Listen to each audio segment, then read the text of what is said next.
Hi. Okay, so my name is Destiny. I'm gonna keep saying that in every single new video because I'm so new and because my channel's so new. What I want to talk to you guys about today is God. Um, the reason that I want to talk to you about this is because it's something that I've been really interested in since I want to say, a little girl. My mom never made us go to church often, and when we did, I noticed that there were good people and bad people in church. And that shows itself currently in my life because I notice there are good people and bad people at work. There are good people and bad people on the bus. There are good people and bad people in my apartment complex, but that's in relation to me. To somebody else, those people that I see as bad people might be good people. And those people that I see as good people might not be so good to somebody else.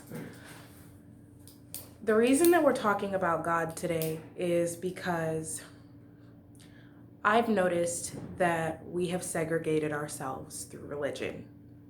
It's not something I've noticed. I think that multiple people have noticed it. It's just something I would like to point out.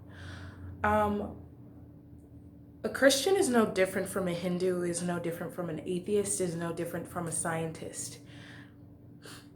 That's really, really important to understand, to know, and to mark down in your brain. An atheist is obsessed with the logical part of God, where a Christian is more obsessed with the hopeful part of God, the part that we don't know. The Christian is tapped into that part that's like, okay, we know this, but there's so much that we don't know. That's what the Christian is praying to. The Christian is praying to the unknown portion of God. The scientist is digging and finding out how many things that are theory that they can make fact, or how many things they haven't found. The scientist is digging, but what they don't do is they don't show honor to the unknown, and they don't worship the unknown. Most times they're looking for that honor for themselves so that they can say, you know, I found this, I created that. The atheist is into science. The atheist really likes logic and reason, and I'm making this video as a bridge. I'm not making this video as one or the other, because me being the person that I am, I can understand multiple mind frames. I can understand how the brain can work in a way that's sociopathic, crazy, schizophrenic. I can also understand how a person can be more rational, reasonable, probably better than your next man. At the same time, I can see us all on a level plane. With that being said, to the atheist who doesn't understand the Christian, I would like to say that the Christian understands just as much as you. Every single religious or scientific thing that is on this plane is explained in a mystical way. In God is science. God is science, and science can't go without the mystical. They are hand in hand. You can't disregard one without the other. And a Christian can very easily be an atheist. The Christian is worshiping the unknown factors of God. God being the all-being, God being the earth, the sun, everything. And I think a lot of Christians don't know what they're worshiping when they say God. They say God as the creator. The creator and the created aren't really separate as far as we know at this point in time. That's why, and for me, I can't, that if people would say to prove that, that's proven for me when I see a circle. A circle is what everything in this reality is made of. A circle is circles are the building blocks of the reality that is before us today. Circles are what create you, what create me. Spheres, to be exact, but those are the building blocks of what create everything in our reality, everything in our dimension. And something you'll notice in a circle is that it's infinite. It never stops. It absolutely never stops. And water never molds or takes the same shape, but it's built from spheres. The circle never stops, and you can always keep going smaller into that one atom or anything like that. And the smaller you get into it, the smaller you get, it explodes. It explodes. And for me, that connects back to the Big Bang Theory. Everything is of nothing. Nothing is of everything. Our bodies are made up of spheres. The circle, and this is why pi is so important. Pi is so important to the scientist because if you can solve the circle, you've solved the key to life. If you can solve the circle, if you can solve pi, you've solved the key of life. And that's not something that anyone's ever been able to do, because every single time someone has tried to solve for pi, they get this really long number, and the number keeps on going and keeps on going and keeps on going. I think that's something that's very important. So that's for the Christian to understand, for the Christian and the scientist. For the scientist to understand is that there's always going to be science for you to discover. There's always going to be something new for you to discover. There's always going to be something new for you to venture into, because we don't know 100% of anything yet. So there's so many different elements and different ways you could go about concocting and using those elements and being that hero and being that person who has honor and dignity and fame because you figured out this new thing.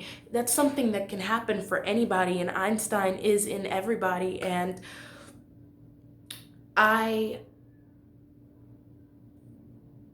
want that to be known by so many people, because there's so many sectors of knowledge that we haven't tapped into, that we're not going to ever be able to tap into if we stay so separate and so distant and so distant and so judgmental. And I say the same thing for myself.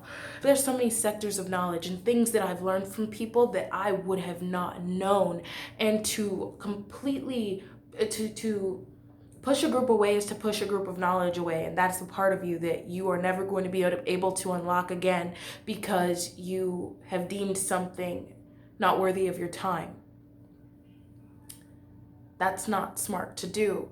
Everybody, that connects back to my main point, everybody can be Einstein through a point of focus. Through a point of focus and through deleting a lot of that mental and emotional strain that's going on in your mind from past traumas and present traumas, which is harder. It was just easier said than done. So I commend people who are trying to do that. But as soon as you get to the end of that tunnel, especially the people who have been through it the hardest, as soon as you get to the end of that tunnel, you have just tapped into your Einstein. You've just tapped into your leadership, your Martin Luther King, your Thomas Jefferson, your C.J. Walker, your people who are important, those people who are influential. Everybody can tap into that. Everybody is a part of that. Everyone is a part of matter, string theory, whatever you want to call it. The elements, we are all made up of it, we are all a part of it, and we can all connect to it. But because most of us don't take the time or the effort to connect to that part, or because our motives are not focused on the right thing, we are not able to get there. If your motives aren't focused strictly on curiosity, your curiosity for what it is that you're looking for, you're not going to be able to be that next Einstein or that next whoever it is that you want to be. It's the motive has to be curiosity and a pure interest, nothing else. It can't be to please your parents. It can't be to please your friends. It can't be a motive that is superficial or shallow. It has to be a motive that is of pure curiosity and pure interest. I've tapped into it partially.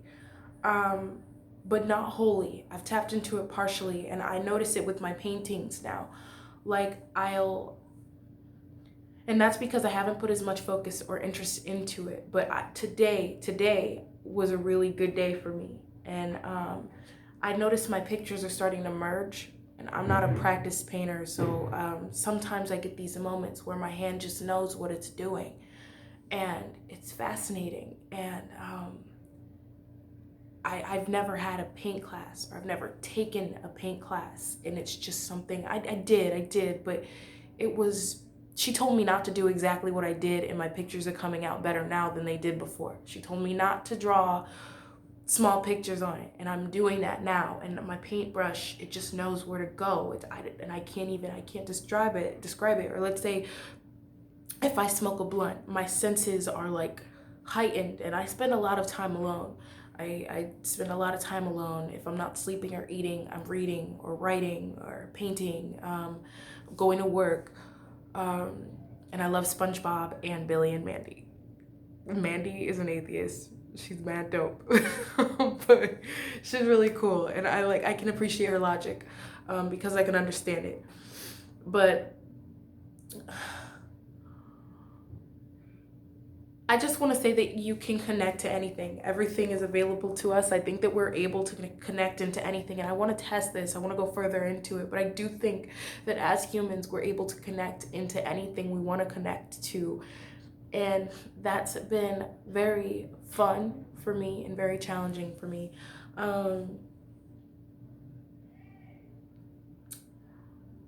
Everything connects. That's my point of making this video, is that everything is merged, everything is connected. Hinduism personally is my favorite spiritual or religious belief. And the reason that I can appreciate and I do like Hinduism is because it mixes God with mysticism. People are starting to finally understand that. I think it's becoming a wave now, but the problem with waves is that they become too trendy. And for people who hang out with friends all the time, or for people who hang out with other people all of the times, your motives can really get jumbled up, because your motives aren't for you anymore and for the evolution of yourself, for finding out who you are, for finding out who your friends are, for finding out what the planet is, why we're here. There's so much more to know and to discover. And I don't think that humans are special. I do not think that humans are special. I think we're special in that the planet wants to know who it is. And I think that creation, I think that the planet, the germ, the organism, I think that it's longing for identification. It's longing to know who it is on a vast level. This planet wants to know who it is. It wants to know what it is, because if it didn't, it wouldn't have granted us consciousness. Consciousness isn't just for us. It wants to know what it is. It wants to know who it is. It wants scientists to figure that out. It wants to know what it is, who it is, where it comes from. And I think that's where where scientists are like amazing. I think that's what they do. They're trying to discover it. They're trying to get it. But the problem is that you cannot get it without understanding mysticism too. You can't be a strict scientist, especially now and with hallucinogenics, because hallucinogenics have opened up this door into a world and a realm that is unbelievably, it's so significant. It's so significant. And without psychedelics and without the spiritual realm, without mysticism, without going up on that mountain and meditating, I don't think you can have a valid theory. Just because it's a world that is so undiscovered and it's so unknown. And I think that's the next big thing for the next big scientists to really discover, is what's hidden in the psychedelic realm. And the fun parts about what's hidden in the psychedelic realm is that if you go with the intention of curiosity, if you go with the intention to learn, and with the intention, with a pure intention to develop and evolve, or if you want a certain skill, if you want to hone in on a certain skill, I feel like that ethereal, whatever you want to call it, that psychedelic realm holds that. It holds the key to your mind. It holds the key to your to evolution, to the evolution of the human being. And with that power, if you do decide to go for the power in hallucinogenics, it comes with responsibility. I feel like personally I'm someone who's dealt with that firsthand. It definitely comes with a certain amount of responsibility. You can see when dealing in psychedelics, when dealing in that spiritual realm, you can see more than the average person can, where a person might be considered a schizophrenic. You can hear your spirit. I don't believe that they're schizophrenics personally. I believe that these are people who are hearing their subconscious mind outside of them, because technically, as a human, I'm no different from the next man outside. You know, he is a part of me. I am a part of him.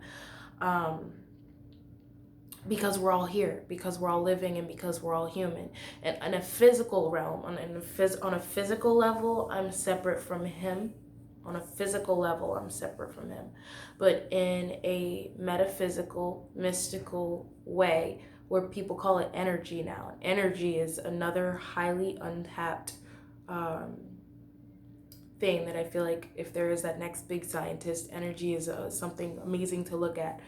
Because it's so broad, and it is everything. But the energy that we all share, it's like when you say that you don't want to be around somebody because you feel like they have bad energy. That energy that they have, you can tap into it, and you can tap into it on deeper and different levels, which is why I'm still curious about telepathy. Because I know that you can tap into that. It's like a signal. It's like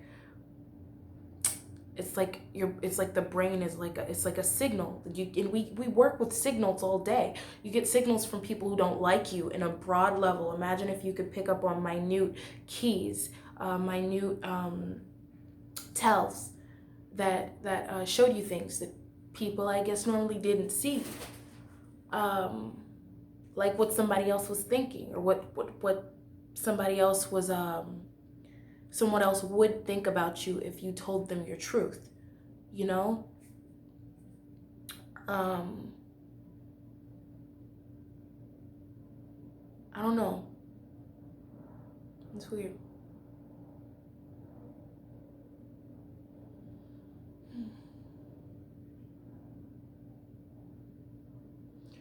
I've been reading this book. It's called The Shaman Healer Sage. I don't know where I put it. It's somewhere. I've been reading this book. It's called The Shaman Healer Sage. It's somewhere in this room. It has to be somewhere in this room. I got really angry the other day and I was throwing my things everywhere. But I'm reading this book and I'm actually pretty much done with it. It's called The Shaman Healer Sage, and pretty much in the book, what it talks about is these shamans. And because we are accustomed to the hustle and bustle of every day, because we're accustomed to the hustle and bustle of out there, you know, we're always moving, we're constantly getting somewhere, doing what we have to do, going where we have to go because of the fear of lack. But what it talks about is it's an anthropologist, and the anthropologist is someone who's into human studies, and they go to Peru, right? They go study with the shamans. He goes and he journals about it as he's doing this, and he journals about it because it's something that he just could not understand. They sent a dead body to the shamans, and he could not understand why they did it. And the shaman said, "We are going to release his spirit today back into, I guess the ether is what you would call it, whatever you want to call it, back into the energy, the ether, back into the earth, whatever the freak you want to call it." He said, "We're going to release him back." Pretty much kill him. The dude's like, "What?" Okay, so they sit in this circle. This dude had not taken any psychedelics. He had taken no drugs. They sit in a circle around this man, and the shaman's touching him. They're sitting in the circle for about 2 hours, right? The man was already in a coma, but they wanted to release him from his body so that he didn't have to feel pain anymore. So the shaman touches the man's body, and the journalist says that he saw something white and like foamy rise up, like energy or electricity, if you will, matter, very thin matter, release itself from this man's body, hover up above the man's body, and evaporate in the thin air. After that, the man stopped breathing. Take that for what you will. the shaman assisted in helping this man relieve his spirit. And that's something I'm interested in learning. I'm interested in learning more about it. I'm terrified learning about it in America because the energy here is crazy, but I would love to learn more about that sort of a thing, or that kind of a thing in South America where people are practicing with these things. I believe in the transfer of energy. And just like how it's seen on such a minute level now, especially where you'll see somebody who doesn't want to talk to somebody else or doesn't want to touch somebody else because they're scared that that energy will transfer over to them. So they don't want to make friends with people who are deemed as negative or a minute level, right? You don't want to accept someone in your business who you feel like doesn't have good work ethic, because you feel like that'll affect the work of the other people on your team. You probably don't want to accept a friend into your group who seems pretty mean, because you don't want that to be in your group. You don't want your group to be mean or to be associated with meanness. On a deeper level, I believe that if you are sensitive enough to pick up on feelings and emotions, you can touch somebody with a certain energy and take that energy from them if you know how to expel it. I think that's a good way to help people or to help other people. We're all familiar with energy now, but now it's just like everybody is afforded that opportunity to talk. Everybody wants to talk now because everybody has a story. Everybody wants to be that wise maker, that shaman online. Everybody wants to speak, and everybody wants to teach somebody something they know, because they need to feel like the things that they have to say are significant, because no one's really talking to each other anymore. I just want to say that if you're talking to someone and you hear that they have a bad situation or something that they're going through, and you have a cure or something that could help them, touch them and help them out. Just touch them. Like, if you know what could cure it, just touch the person. Like,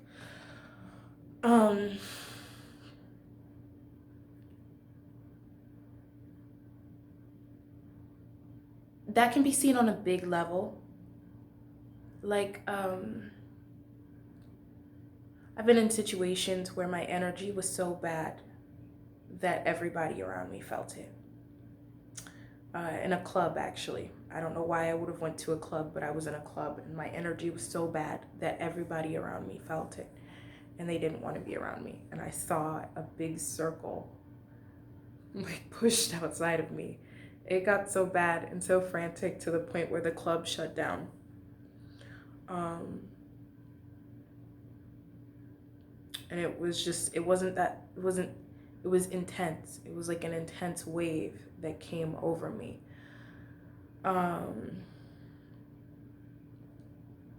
Very intense wave that came over me. In moments like that, where other people can feel your emotions, I think that when we are more evolved as a species, and I do think tribal modalities are going to come back into our society, I think that it's going to get to a point. I hope that we've got one of two options here. I feel like it could end up going one way where it's just like, okay, you have to be happy, and if you're not happy, we are going to cut you out of our society, and you're not allowed back into our society until you can learn how to be happy. We don't care about your trauma. We don't care about the things that you've been through. We don't care about your hurt and your pain. You're being kicked out of our society until you can learn how to deal with what was given to you, because can't nobody else help you but you. Okay.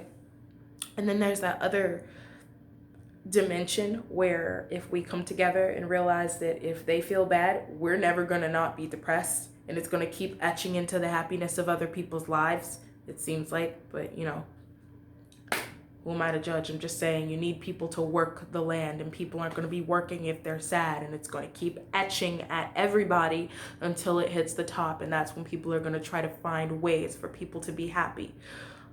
When it's too late. Brings me to the second mode, or the second method, which would be when you feel that someone is hurting or someone's feeling something, to divvy that energy up amongst groups and handle it in small portions so that it disapparates and so that the person does not have that much energy to deal with. They've had help in that moment, and then they won't be resentful towards everyone because they understand that other people will help them. I think we all understand energy. I think a lot of us don't understand how to use it, and that includes me. I don't understand how to use certain paths of energy, and I'm trying to learn.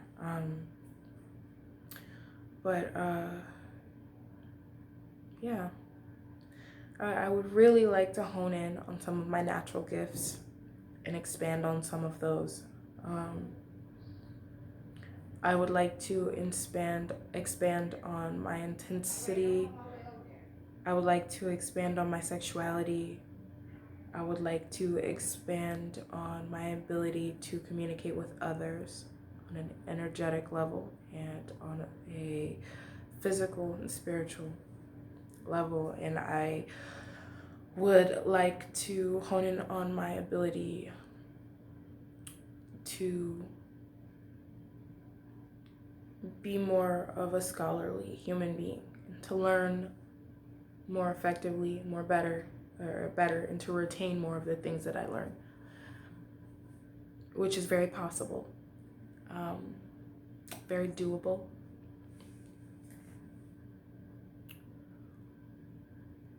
Something else I noticed about this journey is sexuality is exploited in the spiritual realm.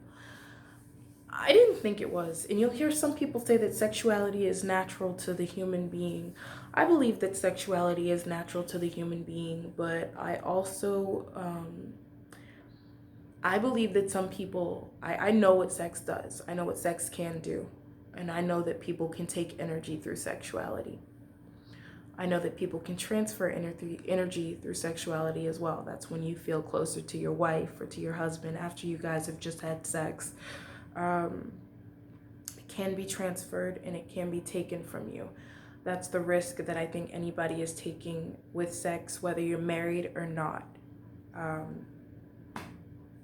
Because people change all of the times, every single day.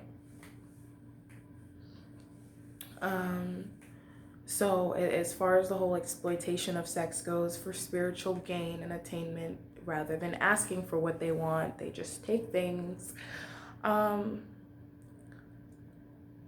For that reason specifically, I don't involve my sex in the spiritual realm at this moment and point in time. I feel like eventually I will.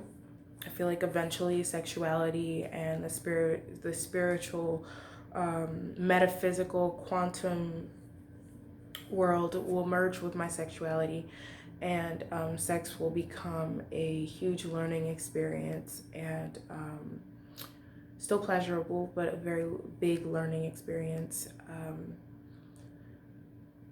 mean, you're tapping into the source of how we came here, you know, so it's a very powerful moment, sex is. It took me a while to understand, but I've seen sex being exploited in the spiritual world, or people requiring people to have sex with them or be sexual with them because that person might be ignorant of certain aspects of sexuality or spirituality. I just want people to be cautious about their sexuality and who they're having sex with, and make sure that their motives are pure and intentional, and make sure that you're not dealing with somebody who is going to hate you or be malicious towards you because of your ignorance.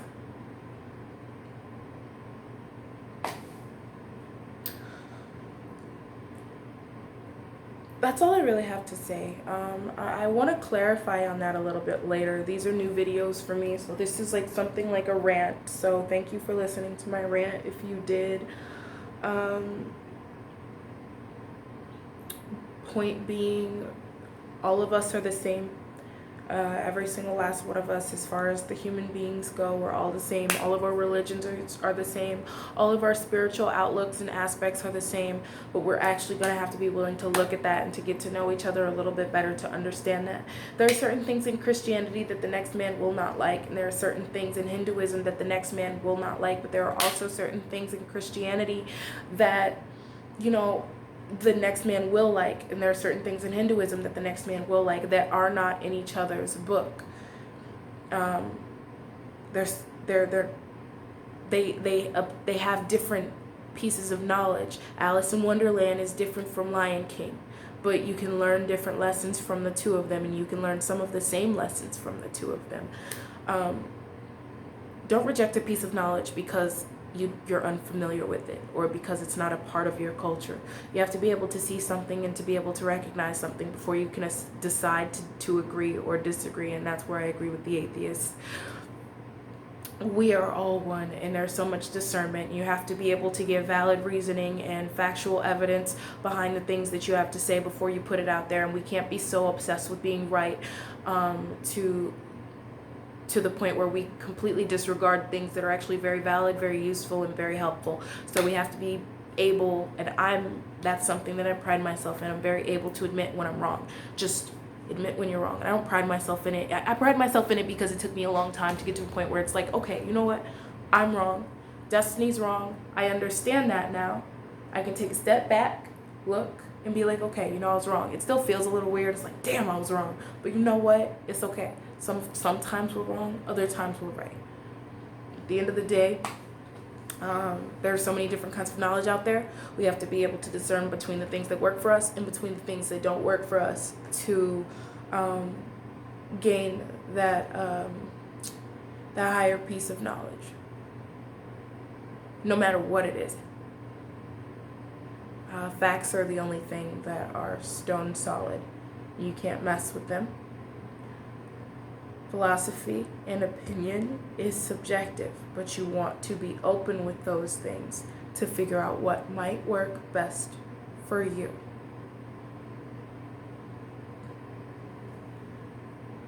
And yeah, that's about it. I don't have anything else to say. I just really wanted to say that. I was ranting. I was rambling. I love this wig. It's my favorite one. But yeah, definitely have a good day, man. Peace.